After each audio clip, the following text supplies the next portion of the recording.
Its roof stretches from the steamy northern tropics, thousands of kilometers south, to the continent's bleak and windswept tip.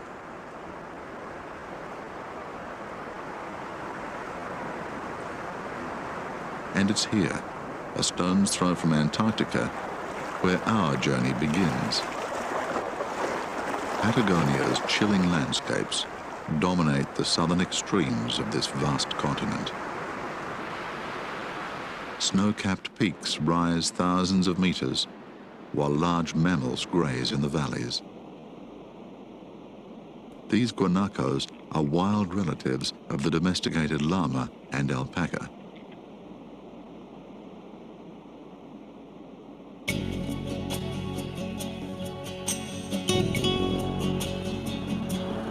Ruling the skies above, the majestic Andean condor, the world's largest bird of prey, is also unique to South America.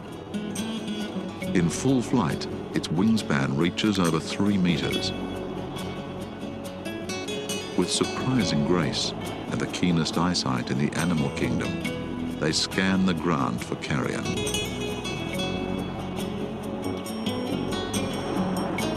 Throughout the day, these mighty birds ride powerful updrafts of air.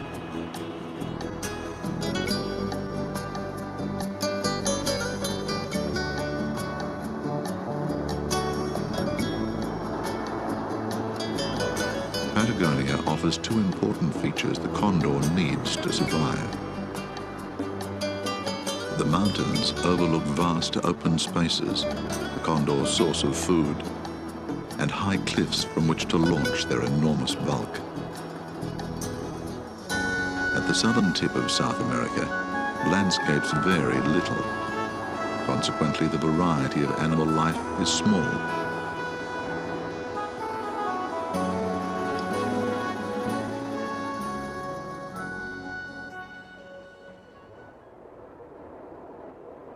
In nearby lowlands, dwarfed by mighty peaks, more and more unique birds join the parade. Upland geese belong to a family that is widespread throughout the world.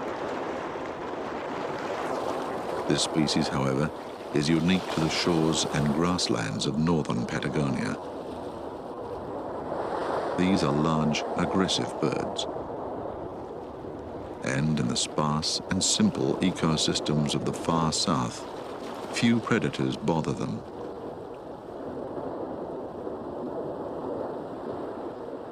Even a passing fox does little to ruffle their feathers. If anything, the fox seems more wary of the geese. Their world is a grand, simple one of cool winds, open skies, water, and grass.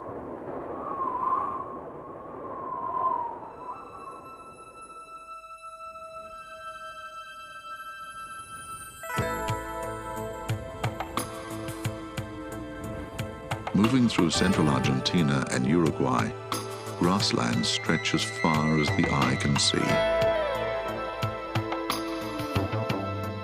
These seemingly endless fields are known as the Pampas, home to Pampas deer and the impressive giant anteater.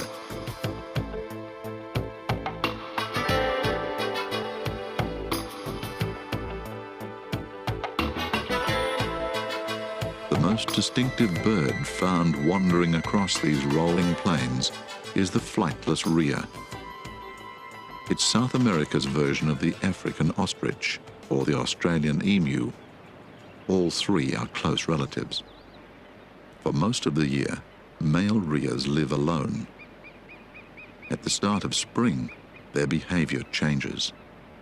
And as the urge to breed takes hold, the males start making some stylish moves. Their strategy is to attract as many females as possible, the most successful individuals ending up with a dozen or more potential mates. Early in the breeding season, they constantly strive to impress their harem with elaborately drooping wings.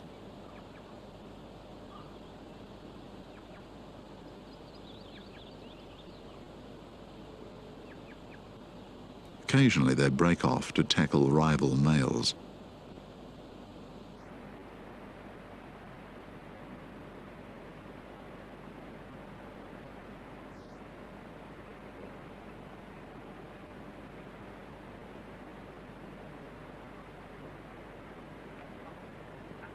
Once the eggs are laid, male rheas take sole charge of their future offspring.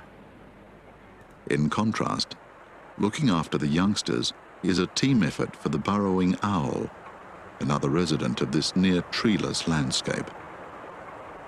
But, like the rhea, it has few options when time comes to build a nest. Consequently, the species has developed two unusual characteristics. Unlike most owls, it's active during the day, and it nests underground.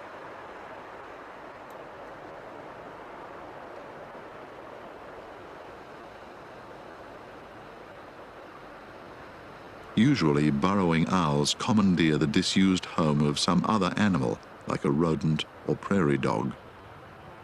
By day, they stand guard at the entrance to their underground chamber, scanning the landscape for danger.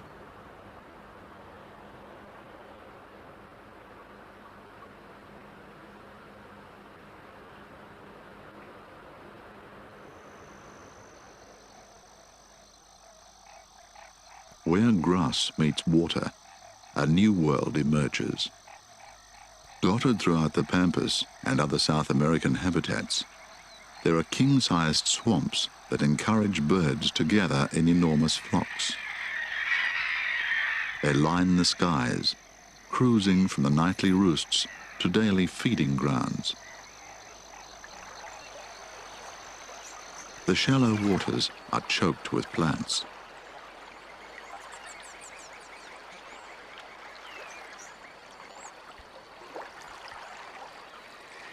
Large rodents, nutrias, forage in the boggy grass.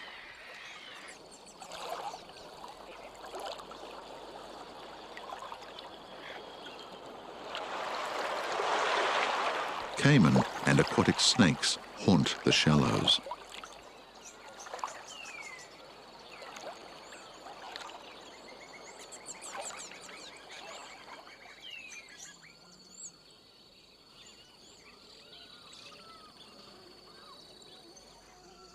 There's also a most unusual local, renowned for its ability to walk on water plants. The jacana has enormously elongated toes, allowing it to spread its weight over a large area. It walks with grace on floating plants that would otherwise sink beneath the weight of ordinary birds.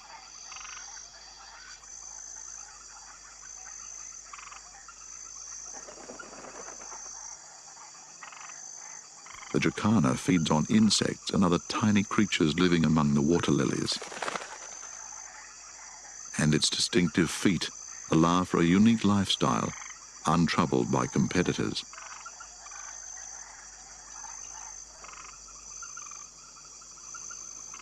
Another master of the swamp is the limpkin, with similarly long legs, but much smaller toes. It feeds only on freshwater snails, using its long, down-curved bill to winkle them from their shells. Though often active by day, limpkins are widely referred to as crying birds, a name inspired by spooky wails uttered mainly at night.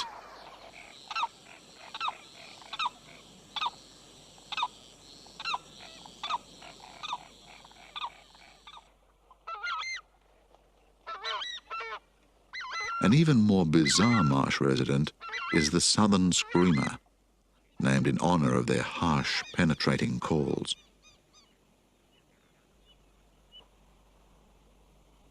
Large and ungainly, screamers belong to a small family of marsh birds that live only in South America. They are distantly related to ducks and other wildfowl.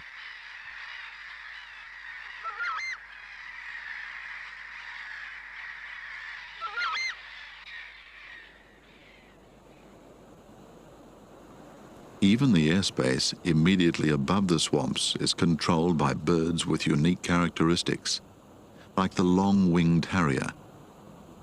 This bird of prey has a long tail and broad wings, both features combining to give it remarkable control even when flying at low speeds. Sailing and tilting on the wind, the harrier can spend hours aloft, scanning the ground for prey.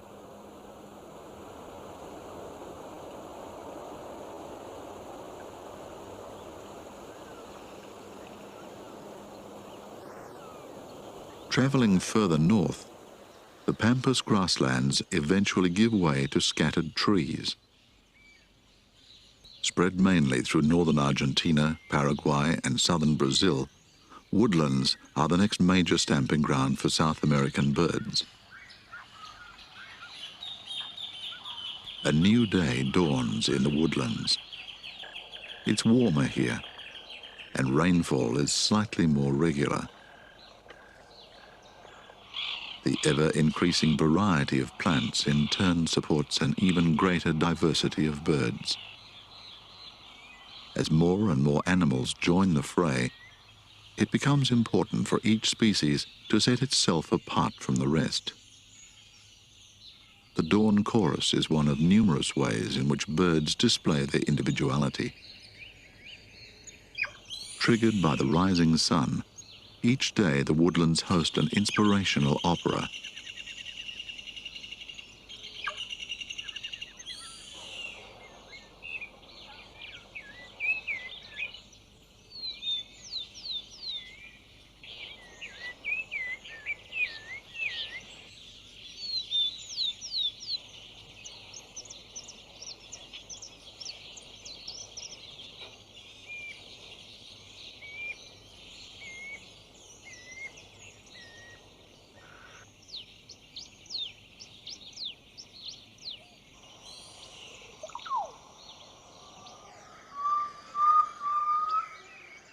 Many of these sounds are combined with strange displays.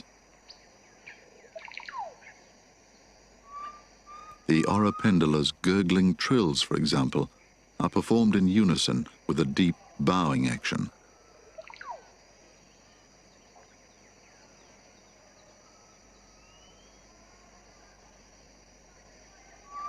The bird seems about to fall off its perch.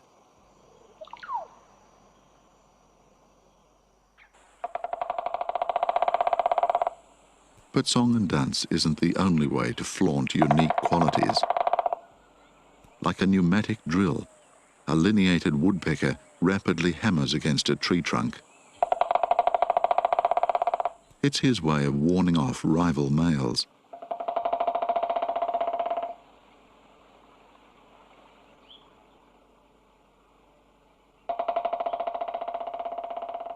He reinforces his claim with strident yelping calls.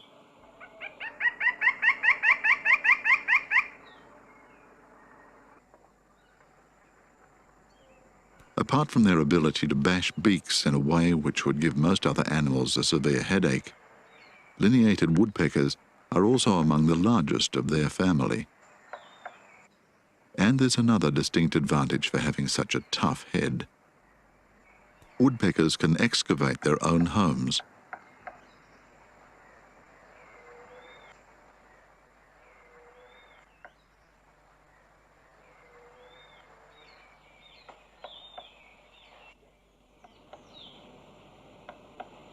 Drilling holes in trunks, woodpecker style, is one of many nesting options in landscapes where trees dominate. This hornero is out collecting for a different kind of nursery.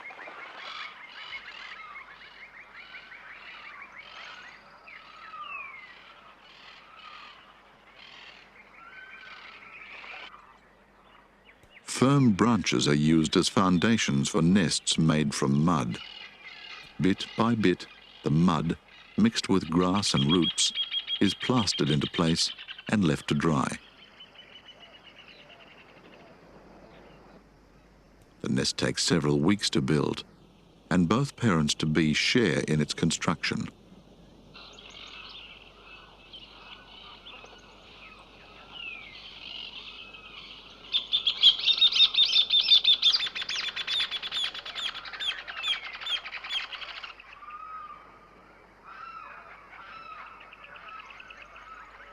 Hornero nests are a fairly common sight.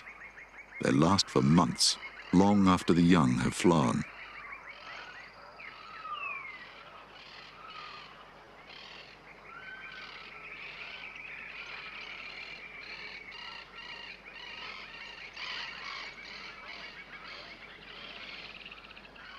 This elaborate creation is a very effective defense against attackers.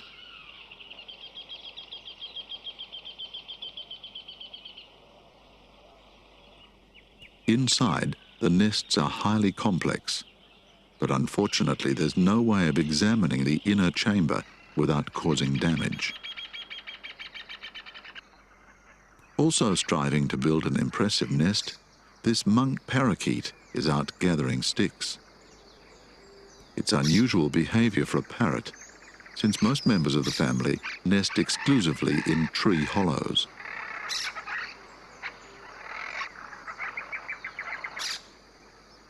The sticks are being transported to a nearby construction site, a large community nest shared by perhaps 6 pairs.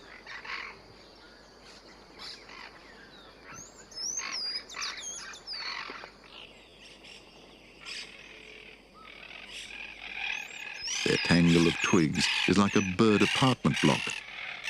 Each resident pair has both its own entrance and inner breeding chamber.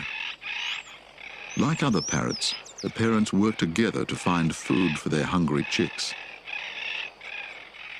Popular at mealtime is a mashed selection of seeds served up by either mum or dad.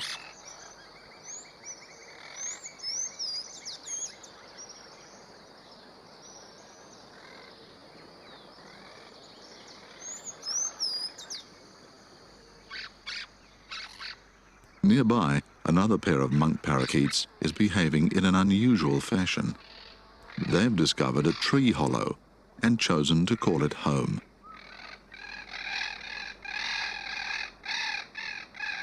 Such hollows are used by many different kinds of birds, and as there are never enough to go around, they're constantly in high demand.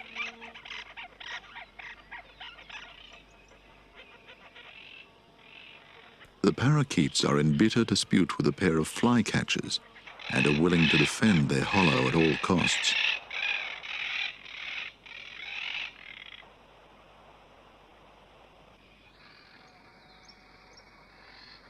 While parrots are normally vegetarian, woodpeckers typically eat insects. They clutch tree trunks with powerful clawed feet and brace themselves by leaning backwards on a specially stiffened tail. This gives excellent leverage as they hammer away at the bark, digging for wood-boring grubs.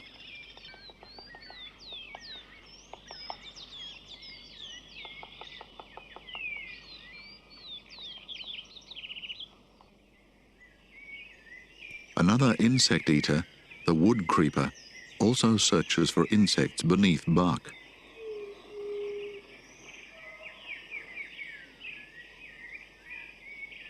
No battering routine here. He simply uses his slender bill as a probe.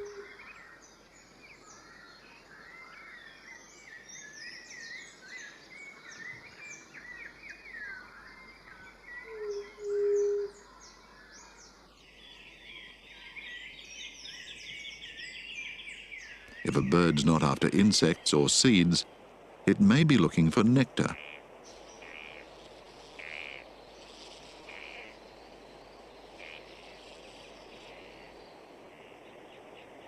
Hummingbirds are renowned for their unique style of flight, the only birds that can truly hover. They've developed this remarkable ability just to get at flowers too delicate to support the weight of nectar-feeding birds.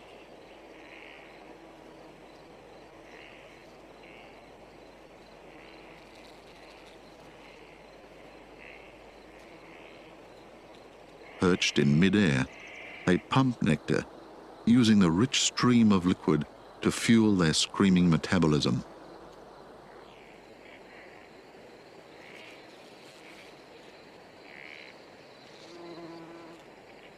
Beating at more than 70 times a second, their blurred wings move so fast they produce a distinctive humming sound.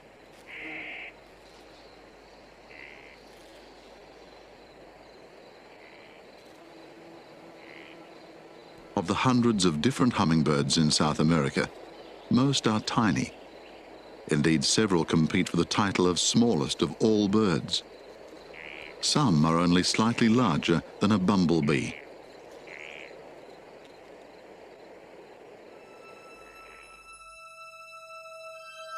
But of all the many geographical faces of South America, our final territory is by far the most impressive.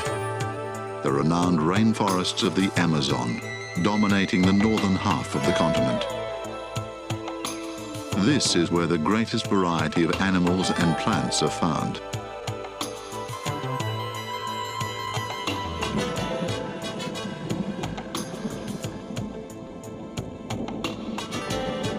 Gathering storm clouds announce the coming of the rains, dumping volumes of water and feeding thousands of waterways large and small.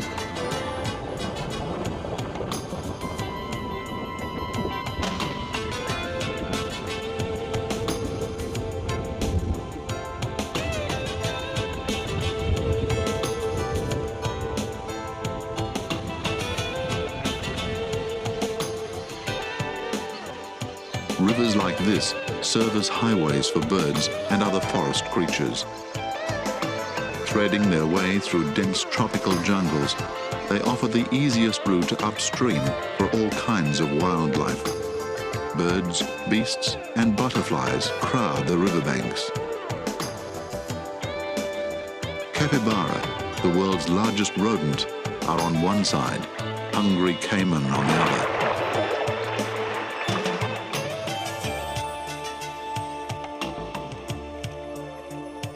A family of rare Orinoco geese tackles the fast-flowing waters.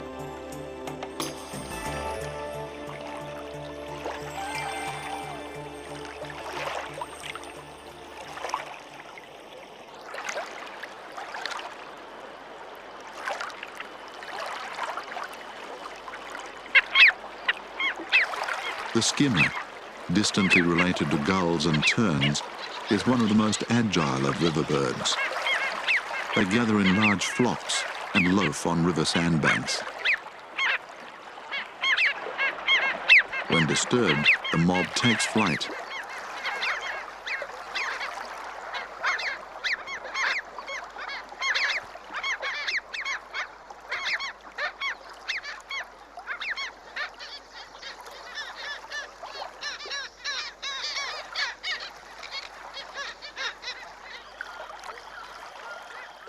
The most distinctive feature of skimmers is their uneven bills, with the lower part much longer than the upper part. This remarkable adaptation allows them to fish in a unique way. They fly low and fast over streams, their lower bills slicing the surface, ready to snap shut on any fish unable to dart clear.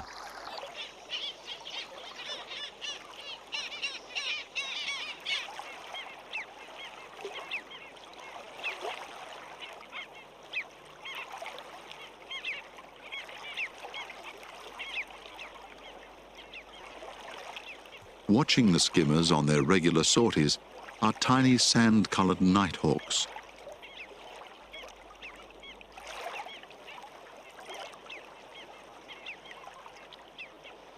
By day, they gather in large flocks.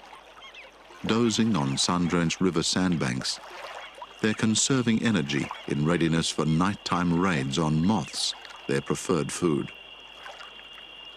Unlike people, birds don't sweat, and out on the roasting sand, this nighthawk keeps cool by fluttering its throat. It's an action similar to that of a dog panting.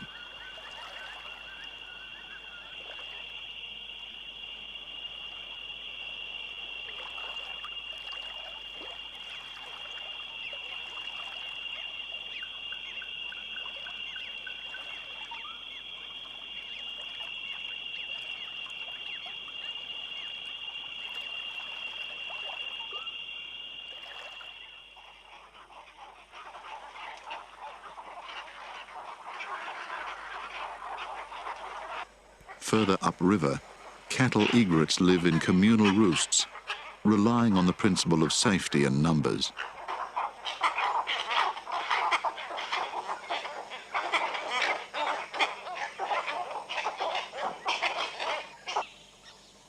As the day dawns, they break away, cruising downstream to their shallow water feeding grounds. In these early morning hours, the rainforest bursts to life. It's as though every animal must be up and active before the sun gets too hot or the rains erupt. This oxbow lake, marooned when the main river changed course, teems with even more life. In some areas, rare otters play in the shallows.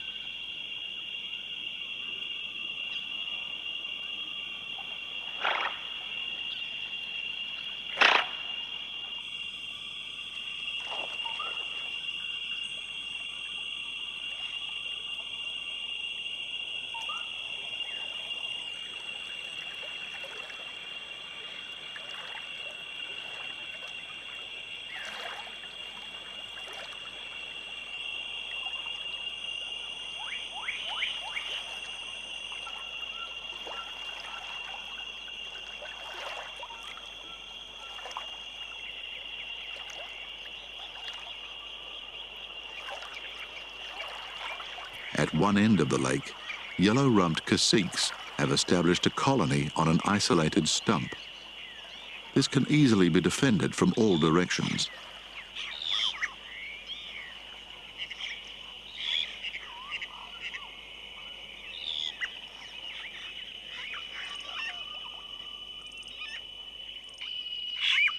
These caciques are relatives of American blackbirds.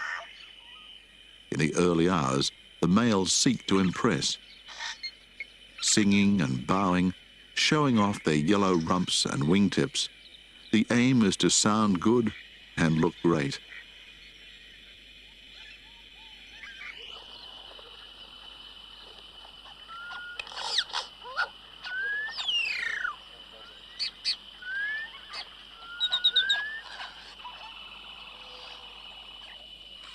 On their community stumps, each pair builds one dangling nest. Females are devoted to incubating eggs and raising chicks. Males work as one to defend their families.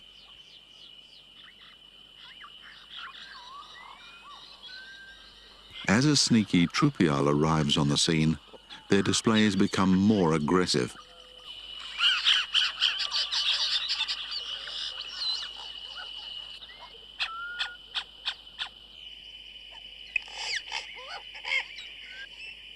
Near relatives of caciques, troupials live in a similar way. Both eat a wide range of food and often raid the nests of other birds to prey on eggs and chicks. Sometimes they attack each other. These troupials appear to be testing the cacique sentries. No doubt they're gauging the chances of snatching an ill-guarded chick or two for breakfast.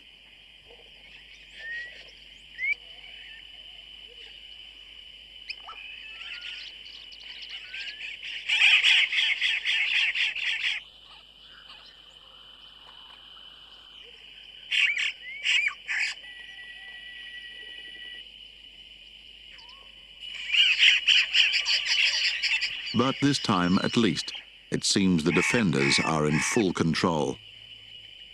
The troupials are repelled empty-handed.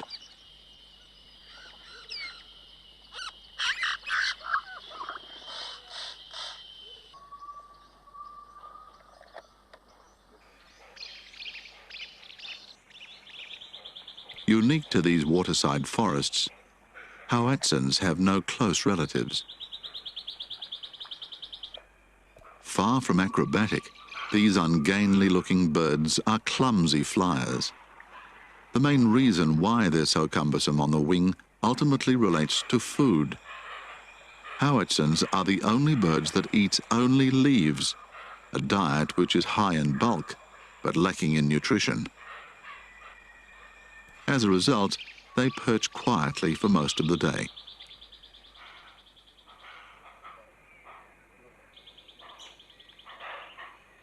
Howitzins have survived against the odds because they're relatively large, live in a stable environment, and rarely need to fly.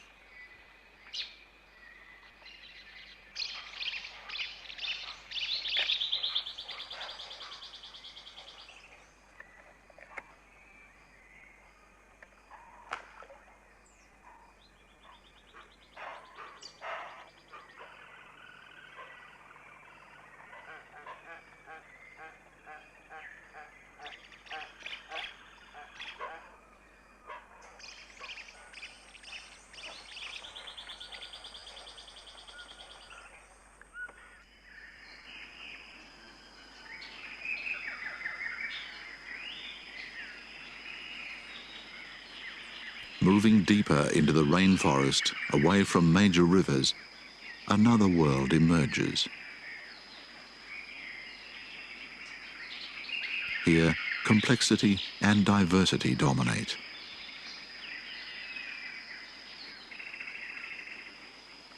So why do so many different animals live in this dank, dripping environment? The main reason is that rainforests are roughly divided into 3 levels, each dramatically different. Here, at ground level, there's filtered light, and the temperature hardly varies. Water, warmth, and shelter are everywhere.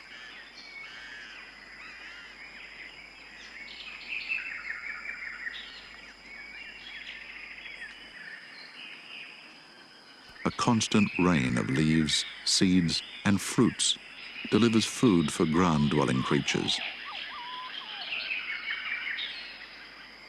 South America as a whole certainly supports more birds than any other continent, but it's in the rainforest where most of them live. 4 out of 5 South American birds have carved a living amongst the lush Amazon jungles.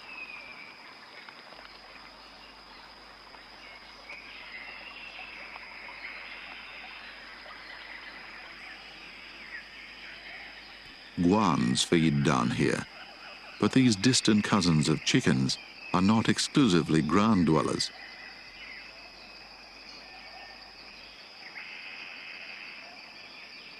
They often swap the forest floor for low trees, slinking along the branches with surprising ease for such large birds.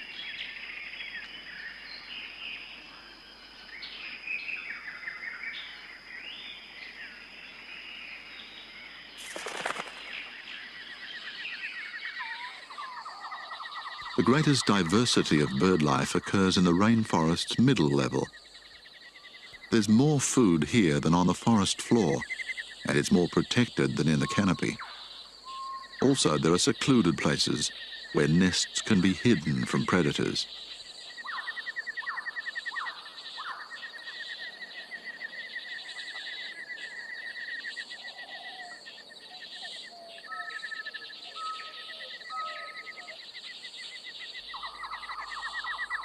It's the dense foliage that offers protection, even for colourful birds.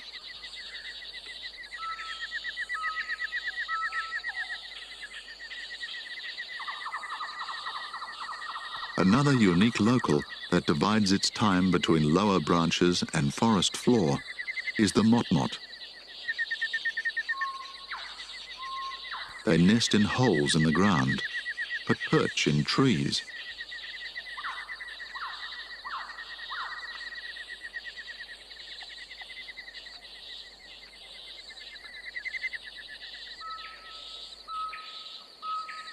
They're distinctive birds with serrations along the cutting edges of their bills.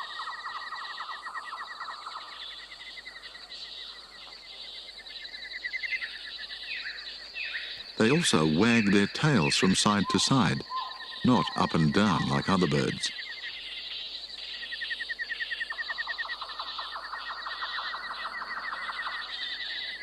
Tail tips adorned with strange racket-shaped blobs are the strangest feature. These form when specially weakened feathers break away to create this gap.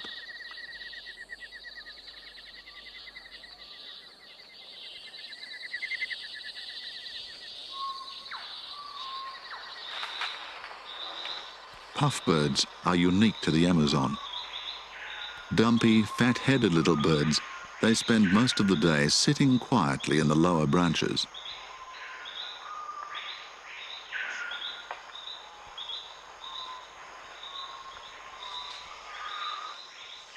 If a predator appears, they sit dead still. Even when moving, their drab colour helps keep them camouflaged.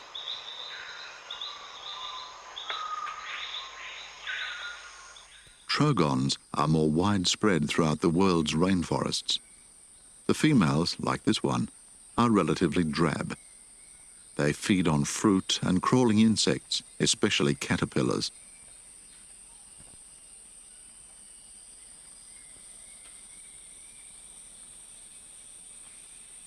Trogons sit quietly on branches, subjecting their surroundings to thorough scrutiny.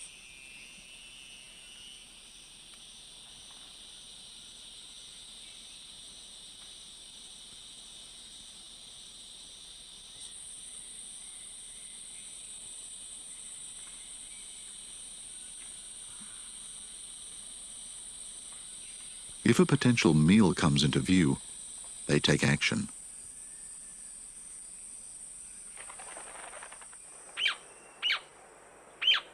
Sharing the same neighborhood, a jacama is also about to hunt.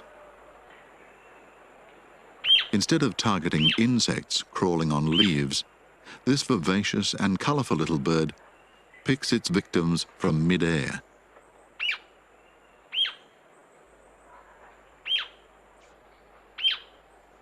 Setting off on agile sallies, it targets dragonflies, butterflies, and moths.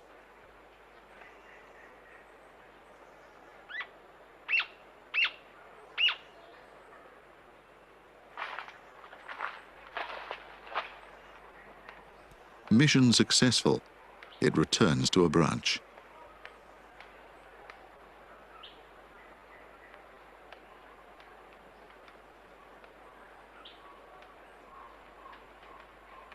Its scissor-like bill dismembers the catch.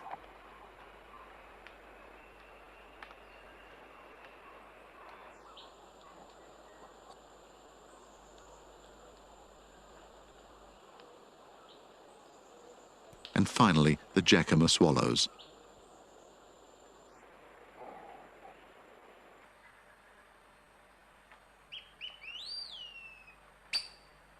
A tour through the rainforest's middle level wouldn't be complete without sighting a male mannequin, the most flamboyant resident of all.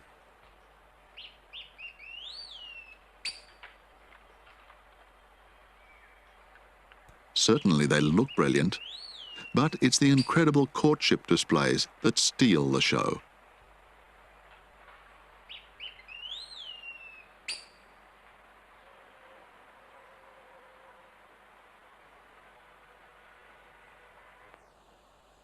An inspiration for Michael Jackson's moonwalk?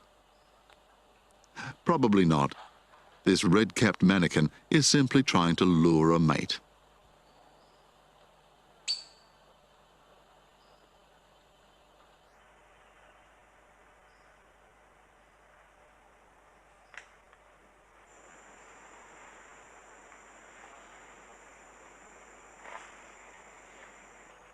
The world of the upper canopy offers the greatest contrasts. Here, treetops are exposed to wind, rain, and glaring sun.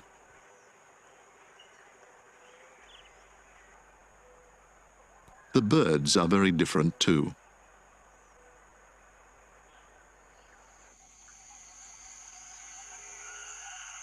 With their enormous beaks, toucans are among the most exotic of South American birds. They may look top-heavy, but the bill is in fact filled with spongy tissue that weighs little.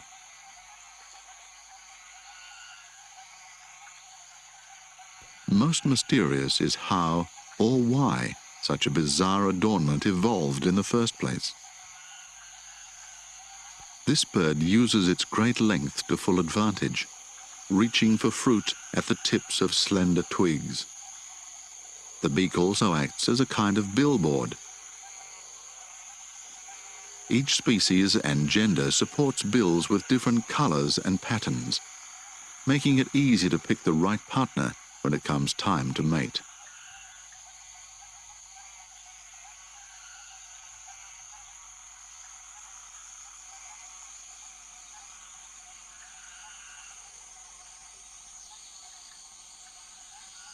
And when mating occurs, toucans nest in tree hollows.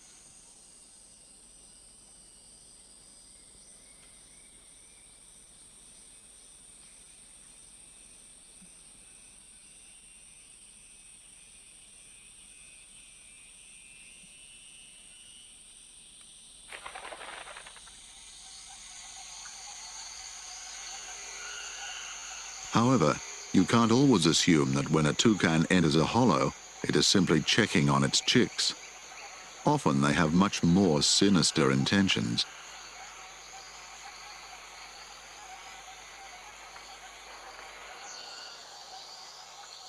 On occasions, toucans vary their fruit diet.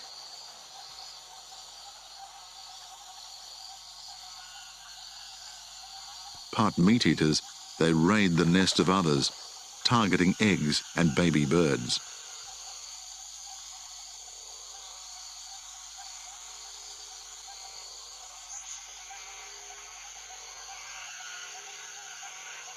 A chestnut-billed toucan has uncovered the grass-built nest of a lesser kiskadee.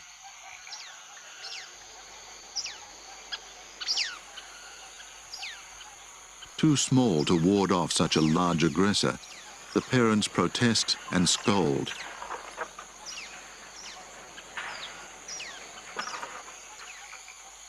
The toucan tears the nest apart to get at the helpless chicks.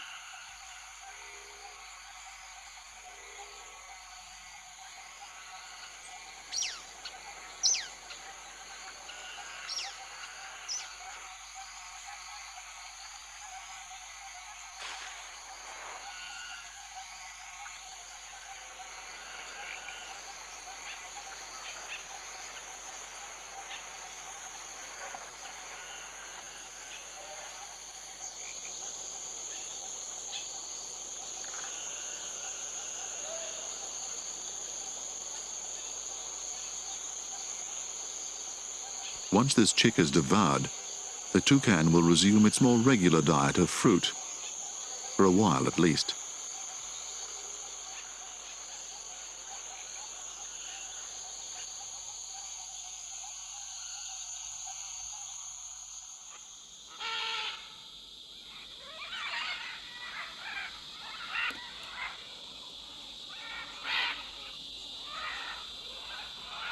Macaws, too, are fruit eaters.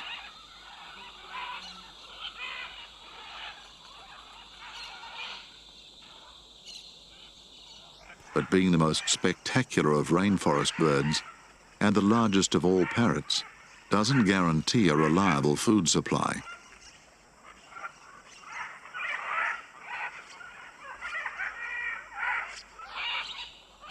Fruit has its drawbacks.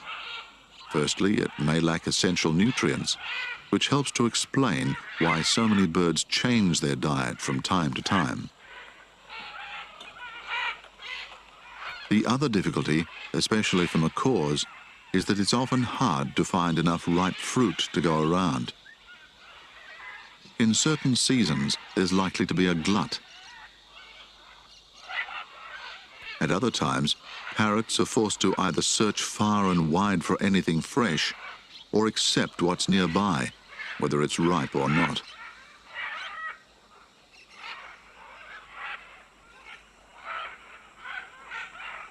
By eating unripe fruit, parrots suffer just as we would after eating a sour green apple. They get stomachache.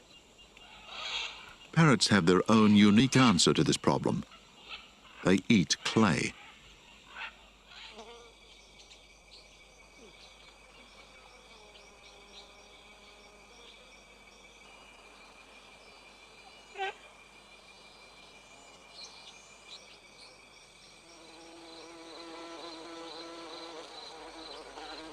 Deep in the forest, Dusky-billed parrotlets visit a source of clay hidden beneath a hole in the ground. Effectively, they're getting their daily dose of medicine.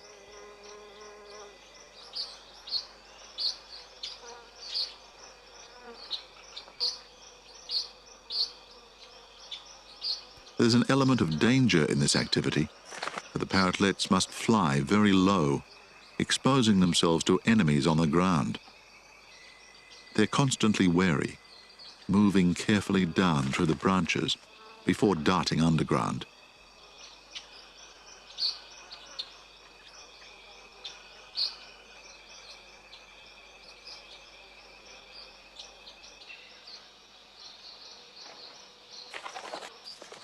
No one has yet figured out exactly what the clay does, but whatever it is, it must be good. Why else would you want to eat mouthfuls of mud?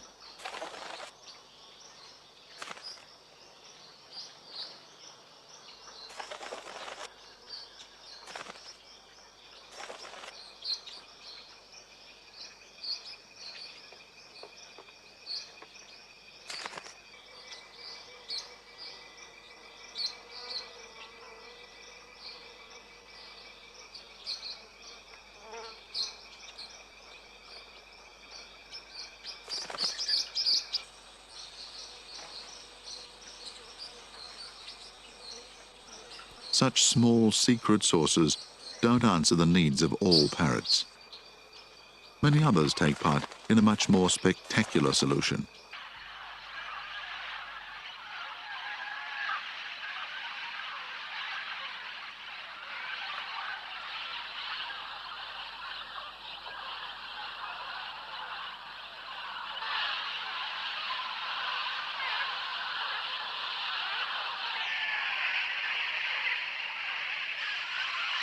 Throughout the Amazon, steep banks of clay carved away by rivers are targeted by hundreds or even thousands of parrots. They come daily from miles around, gathering in excited screeching and squabbling mobs.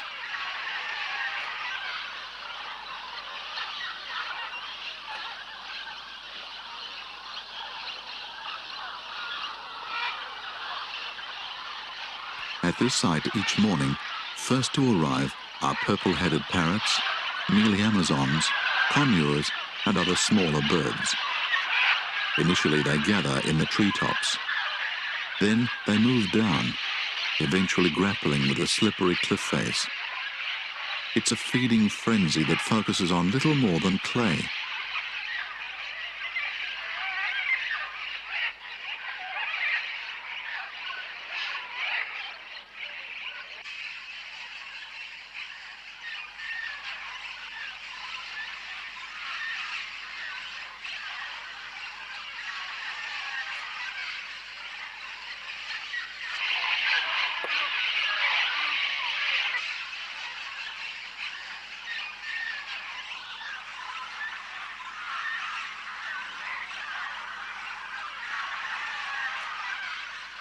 The smaller birds scatter when the green-winged macaws arrive.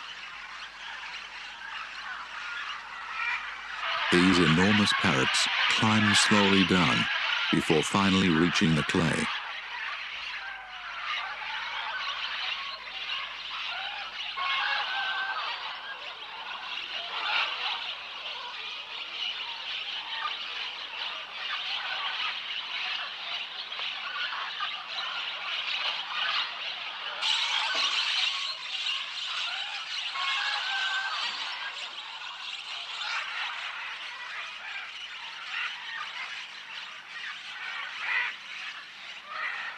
Grappling with the cliff face, they break off large clumps, though exactly how much clay each bird eats remains unknown.